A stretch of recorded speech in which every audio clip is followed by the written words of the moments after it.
is Dr. Bob Holmes. Dr. Holmes has been a political leader in Atlanta for more than 40 years. He received a PhD in political science from Columbia University at the age of 25. Wow, how impressive. Representative Holmes served 34 years in the Georgia General Assembly and was sponsor of more than 200 bills that became law. Dr. Holmes will educate us this afternoon about what life was like politically for African Americans in DeKalb before the Civil Rights Movement. Please help me welcome Dr. Bob Holmes.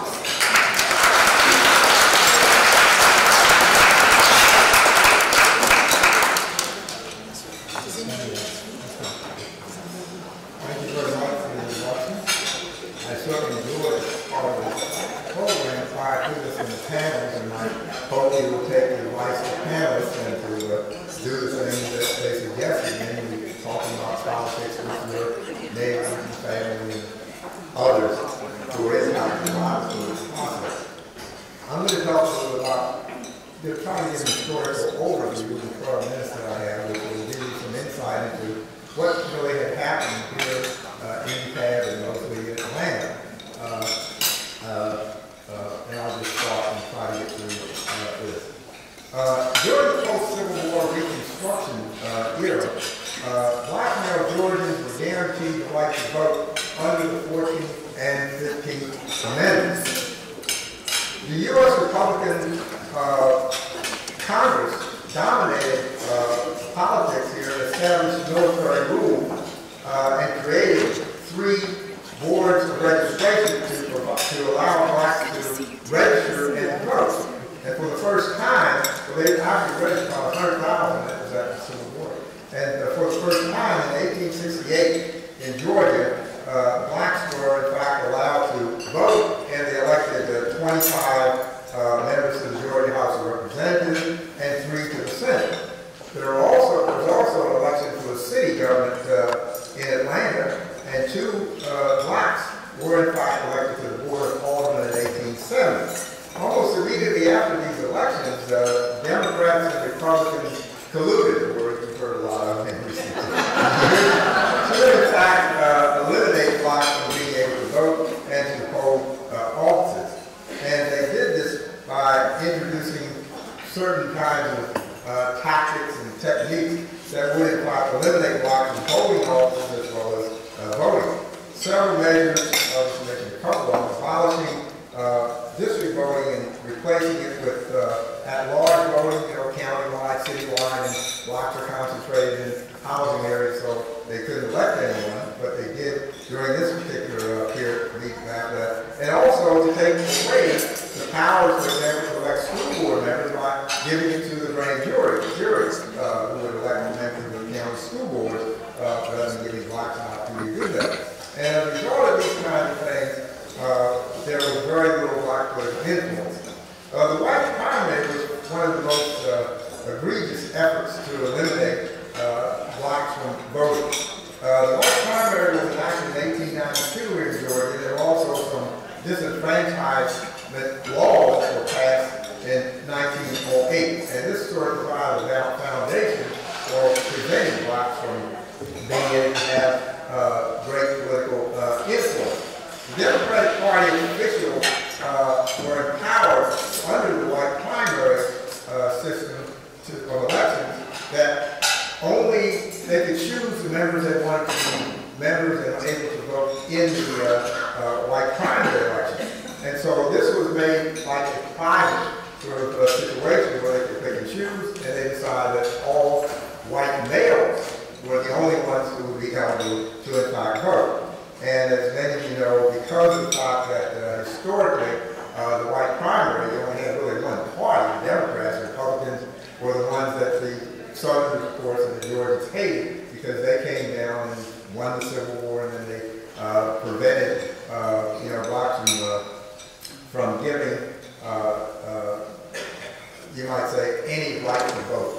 The disenfranchisement laws involved setting up what we call a literacy test, payment of poll tax, and several other things which also were used along the white primary to prevent blacks from voting. However, blacks could register to vote, and they were able to vote only in such things as special elections to fill office vacancies when someone died or someone resigned from office and things of that nature, as well as recall elections. And the other thing that blacks were able to vote in were bond referenda. And as you know, right now we have bond referenda when you have capital projects being built, such as libraries, such as schools, such as paving roads and other capital kinds of projects. And one of the things that blacks were able to influence were these types of special elections, as well as the projects that I mentioned, like libraries. Black leaders wanted to have more blacks hired in city government. They wanted to increase teacher salaries, which were disproportionate to that of the white teachers. They wanted to defeat bad referenda and, of course, to pass good ones that would help black neighborhoods to improve. You also had situations where many candidates in special elections, from the mayor on down to city council, they were in fact allowed to participate, and they were able to get some things for black communities as a result of these special elections. Mr. John Wesley Dobbs, who was Mayor Jackson's grandfather, had a saying that blacks needed to make better use of the ballot, that is voting, the buck, that is using their money to shop the black businesses and to boycott white businesses who were segregated, and also the book, which meant education needed to be improved for black people. Several grassroots organizations were formed during the early decades of the 1900s to mobilize the black vote and to get them to participate in the elections. The Atlanta chapter of the NAACP was established in 1917, and the DeKalb County branch was established in 1955. There were citizenship classes that were created in 1932 under the leadership of Dr. Clarence Baycoat, as well as several other faculty members, and they held these citizenship classes in the Eddy Center, historically black colleges. They also held them in many of the black churches, ranging from Big Bethel and Ebenezer and Wheat Street Baptist churches, and there were a few churches that came along later in DeKalb County, Lily Hill and Thankful Baptist churches in DeKalb County. Black Democratic leaders led by attorney A.T. Walton and Republican leader John Wesley Dobbs helped to organize the bipartisan Atlanta Civic and Political League in 1936 with the goal of registering at least 10,000 additional black voters. In 1935, there were only 958 registered black voters in all of the city of Atlanta. The NAACP and the American Civil Liberties Union began to use the federal courts in an effort to eliminate major barriers to black voting. The first major legal challenge to the white primary, which I referenced earlier, occurred in 1944 in the state of Texas in the case of Smith versus Auburn. Blacks had been excluded from voting in the white primary in the state of Texas since 1920. And the Supreme Court began to make favorable rulings. But what happened here when it was white primary was that the Democratic Party had excluded blacks from voting. And the court ruled in Smith versus Albright in 1944 that this violated the 15th Amendment. Well, Georgia's white primary was, in fact, a great deal like the Texas white primary election. And in 1945, Primus King sued the Democratic Party Executive Committee for denying him the right to vote. He won his case in the Little Georgia Federal District Court in the case of King versus Chapman in 1945, and also won in the Court of Appeals, the Fifth Circuit Court of Appeals, in 1946 in the famous case of Chapman versus King. World War II, which ended in 1945, raised the contradiction of blacks fighting against the racist Nazi Germans to protect their freedoms, while racism and segregation were pervasive in the United States. The Georgia poll tax was also eliminated in 1945, and the Primus King verdict opened the door very widely to to major black registration drives. The All-Citizen Registration Committee was formed in Atlanta, and between February and May 1946, this is after the first Thomas King case, the number of black registered voters increased in Atlanta from 6,876, only 8.3% of the voters, to 21,244, or 27.2% of the voters. And statewide, blacks were up to 125,000 voters, or 18.89% of all the voters in the state. Another organization was established called the Atlanta Negro Voters League, and that was formed in 1949. This was an election year, of course, for the mayor and city council, and the league was a major, I guess you'd say, leadership, played a major leadership role, and its leaders began to meet and talk with then Mayor Hartsfield. Hartsfield was running for re-election, and he thought the election was going to be very close. The Atlanta Negro Voters League agreed to endorse him if, in fact, he would agree to hire more blacks for employment in City Hall, to put more street lights in their neighborhoods, to build more parks and things of this nature which benefited the black community and the black neighborhoods in particular. Hartsfield was re-elected. Additional DeKalb organization was also later formed to try to influence black political,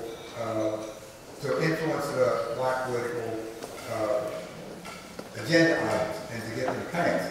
And these included organizations, two in particular, the Decatur Colored Citizens League and the Lithonia Civic League.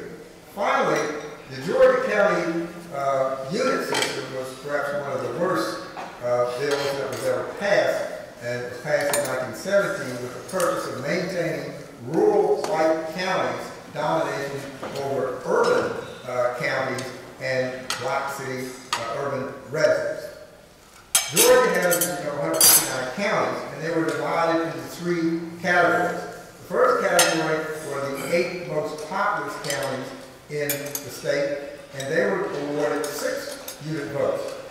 The second group was the 30 largest remaining counties in the state, and they were given 4 unit votes each. And finally, you had 121 of the smallest counties that were given 2 unit votes. And so the totals were, those smallest last counties had a total of 242 county unit votes, and there were only 168 among the others, the largest ones, the 30 and the 8, which in fact meant that you had roughly 40% of the population that were in the rural counties, 121 of those, having 60% of the unit votes. So you can see that disparity meant that politics was going to be dominated by those counties. And so, again, the court was approached to hear this particular case because they thought it was a violating of the equal protection of the laws, and you had this disproportionate weighting votes. For example, the voters in Eccles County had 1,876 people, or 1,876 people, and they had 14 times the weight of the votes in for Fulton County voters. And to give you an example of how this impacted the election, in 1954, when when the governor was running for Marvin Griffith was running, he won 35% of the popular vote. I want to make this clear. 35% of the popular vote, but he was elected by a majority of the unit votes. So you can see how much that impacted people who live in urban areas, and also it's a lot like the Electoral College today. As you know, on 7 occasions, the President of the United States has been elected with a minority of the vote. And I'm been told to wrap this up. So we had one major case which involved redistricting, and again, the one vote. Governor Paul Sanders in 1962 was in fact a person who this was challenged, and he as the governor was trying to uphold and maintain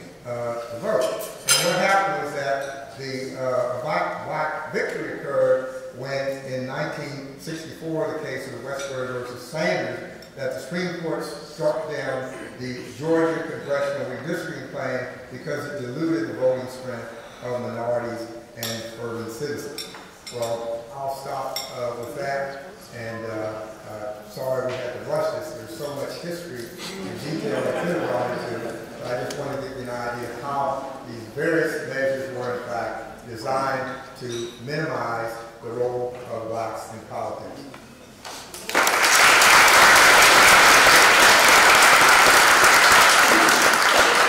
Thank you, Dr. Holmes. You shared a lot of amazing information. And what really stands out to me is when you think about an African American running for office in the 1800s, and what grit, what determination they must have had to do that. So thank you so much for sharing. And you will be doing a book signing afterwards. What is the title of your book? The one is Mayor Jackson, Mayor's first autobiography of Mayor Jackson, and the other one is called Power in History Maker, which is my autobiography. And it talks about my role in life in 40 years in politics in the state legislature and in Atlanta City Council. Wonderful, wonderful. So right after the program, you can get his book. And this collection is also housed at the Auburn Avenue Research Library on African American culture and history. So thank you once again. Okay. Our next presenter is Mr. Peter Scott. He is a graduate of Tuskegee University with a Bachelor of Arts degree in English with an emphasis in journalism. He was a civil rights reporter for the Atlanta Journal and Constitution from 1983 to 2005. He was also a freelance writer for U.S. News and World Report, Time Magazine, Eddy Magazine, and the Washington Post. My, you were busy. Mr. Scott will educate us about what life was like for African Americans in DeKalb during and after the Civil Rights Movement. Please help me welcome Mr. Peter Scott.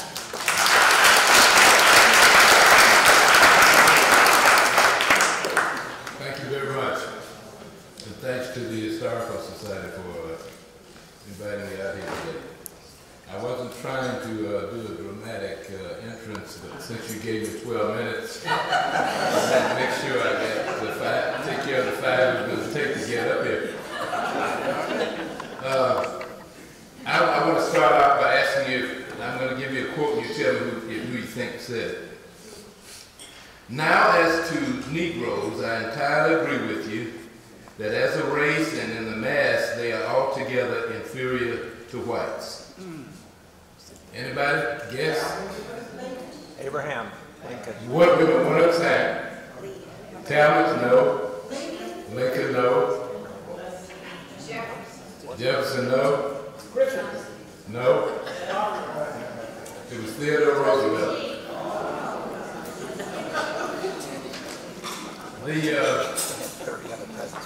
The killing of Emmett Till was thousands of miles from our old neighborhood in Linwood Park, which is now part of Brookhaven.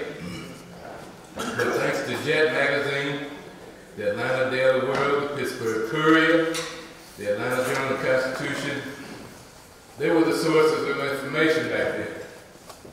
I submit to you that one of the reasons we didn't know a lot of things were going on then, unlike today, the press was not what we could get to it. And it was not as easily available. In our segregated South, churches and schools were the primary source of news events, entertainment, but pastors and educators, and those who attended their churches were powerful voices. And those are the voices that we had to hear. We got our first, the family got our first black and white television set, I think in about 57. And we lived on houseboats, which is now Windsor Parkway. We got other entertainment from the radio. We thought we had family members named Stella Dallas, Arthur Wickler, Don, I forgot, Dunn, but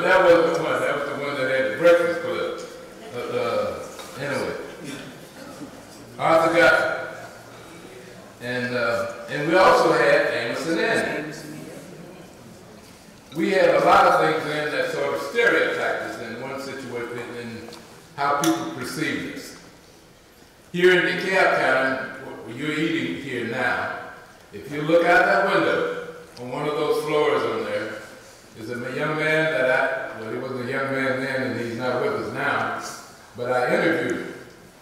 His name was James Venable. He was head of the Ku Klux Klan. I sat through the interview, and that word that you don't want to hear was mentioned almost at least 30 or 40 times. But as a reporter, I had to sit there and do it. Judge Seeliger, who's over here and defeated someone, you heard it mentioned before, J. Oscar Mitchell. Judge Mitchell owned the liquor store. Well, I don't know if he owned it. I take that back. He was in there. He was in there when I went in. And when others went in there. And when some of the people who appeared in his courtroom were there as well. I saw him put a black lawyer in jail, but I don't think he let him stay that long, but for contempt of court, because he refused to stop questioning when, well, you know you can't question the judge when he tells you stop. But he kept after him. This is the same judge who was Judge Mitchell had a very mean and rough demeanor about it. And it would probably surprise you to know that at some point I got to actually sit down and have a conversation with him just then. Now, I don't say that I changed any mind or any thoughts he had in his mind about some things, but I can manage a conversation. That was one of the things that I saw here in DeKalb County among our politicians. You saw some of them. Democrats and Republicans managed to talk to each other. They didn't always agree, but they managed to talk to each other. Bob Gould was a county commission chairman at one time. He's a senator now from the Covington area. I talked with him. I know I'm not his, bud pal, but we talked. We've had lunch since he retired. There was a Republican senator from, I think, Doraville. I was a reporter. I had my job to do. But one of the things I tried to do in life, I can't move this thing, so I can't walk. I feel restricted. But one of the things that I believe in is that in any line of work you're in, I don't meet strangers. If you give me a minute to talk, I'll talk, and I'll probably talk your head up. So I got to look a little bit to the left here. When I first started talking with Tiffany, I think she said, I want you to talk about things from 1940 to 1968. I said, well, okay, how much time I got? She said, oh, about 12 minutes. I told her I can share with you something, but if you ask me, I probably could tell you what I had for lunch yesterday. There were many things I think that made DeKalb kind of unique. We had like a bountiful supply of people who had leadership qualities. They could talk to anybody. Manny Maloof, the late Manny Maloof, seemed to be mean as a rattlesnake. But if you sat down with him, you could find things that you agreed upon or you disagreed upon, and you could stay in that office. Now, I told y'all I was a reporter, but I've been at DeKalbite since 1953. So I had a lot of things to talk to him about. School. Any of you remember Jim Cherry? Jim Cherry came on as this gruff guy. He was just going to bite your head off. But I sat in that man's office and I saw him. I talked to him. I mean, he talked. If you try a little bit, there's a good chance you'll find something that you and that person you're talking with can agree on. I also worked in Clayton County for a while. And the commission chairman at one time was Charlie Griswold. He had that persona. He was that rough and tough person and leader and all this kind of business. But we sat down one day and I learned that he was a former catcher on the baseball team. The way I learned that, I asked him, I said, well, do you like Little League baseball? He said, yes. And I said, I bet you were a catcher. He he was. When I coached Little League Baseball, I always looked for the shortest, strongest guy I could, so that when he played Little League Baseball, all he'd have to do is bend down, he'd be right in the strike zone. And it worked. And I had good pitchers as well. But I'm here to talk to you a little bit about politics in DeKalb. Ms. Jones came over and she told me she was a Republican, and I said, gee, I'm meeting a real live Republican. But she and I talked about some things, and I told her one time DeKalb County had two branches of Republicans. They had the North DeKalb Republicans and the South DeKalb Republicans.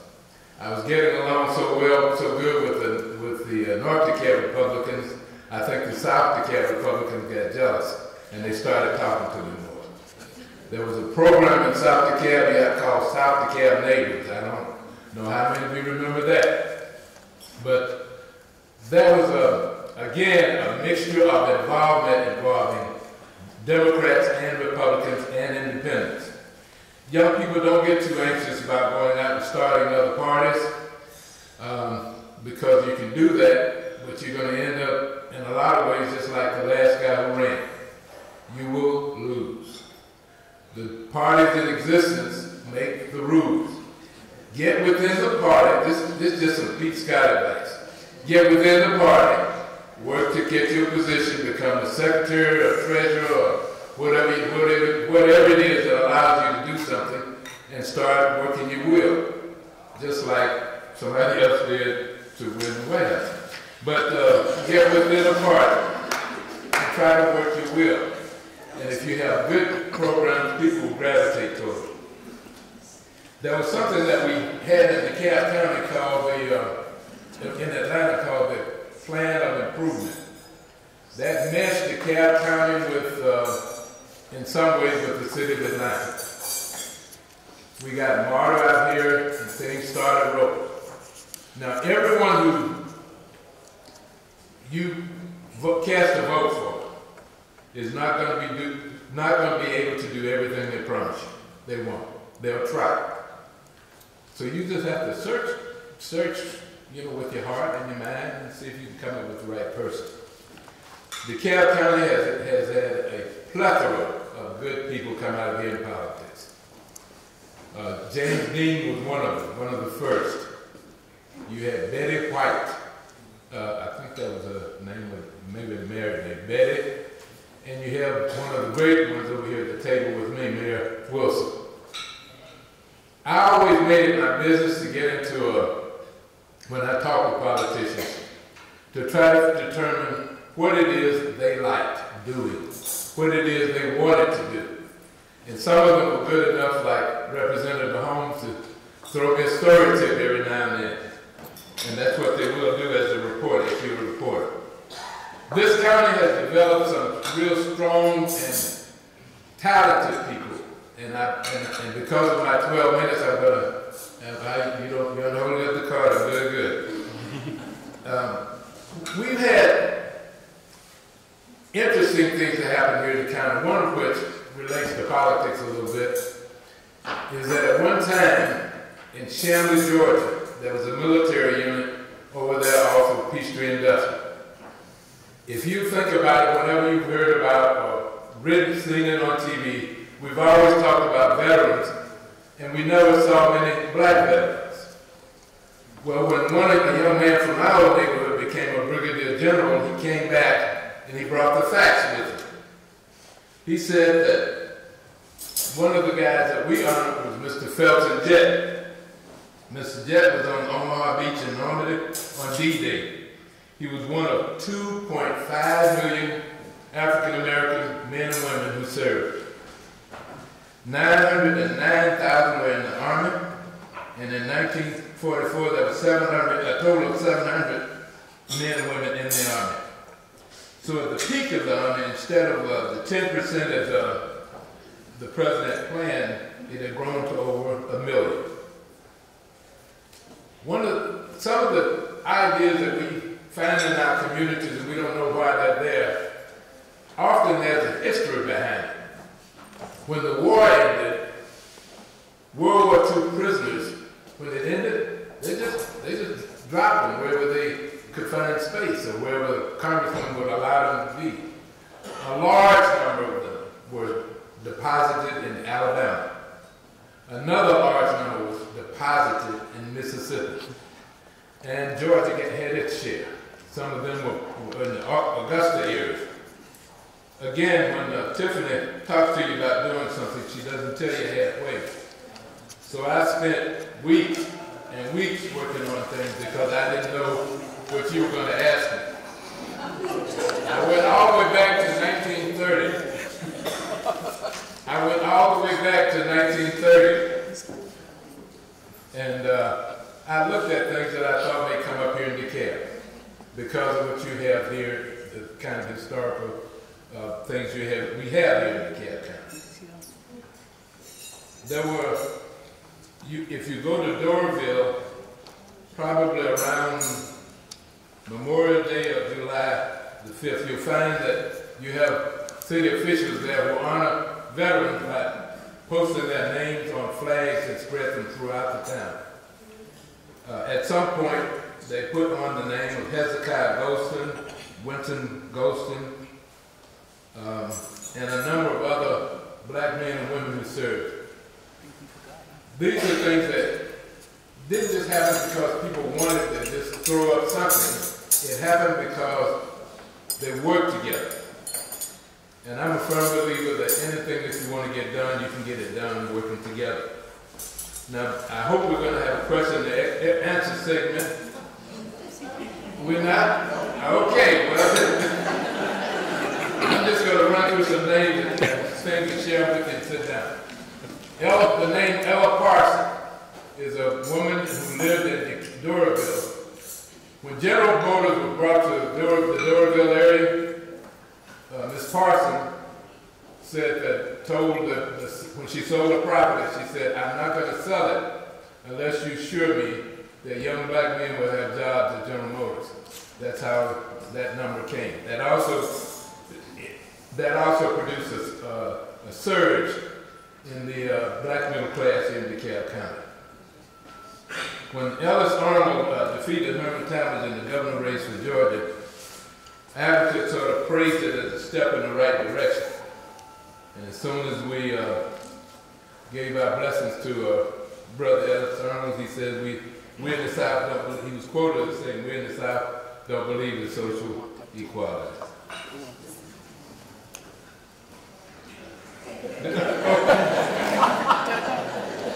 All right. With that in mind, have a good day.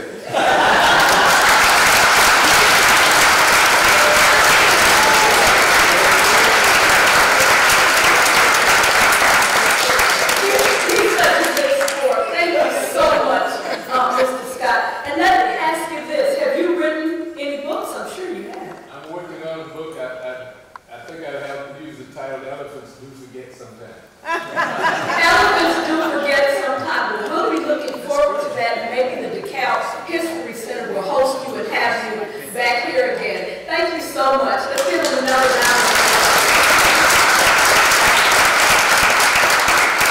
You know, we heard a lot today about politics, and I was recently reading Michelle Obama's book, Becoming, about how she just didn't trust politicians, but as she watched Barack maneuver through the system and become president of the United States, she understood how important it was. And I think all of us understand how important politics is and how it affects our lives.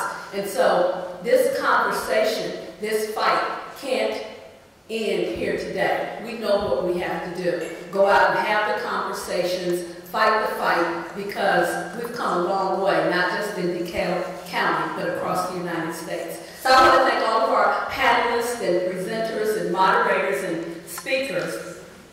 And please, we want you to become a member of the DeKalb History Center. They have a table in the back where you can become a member and continue to enjoy some of the great programs that they're bringing. I'd also like to thank Tiffany Parks for coordinating the program. And Melissa Forgay and the entire team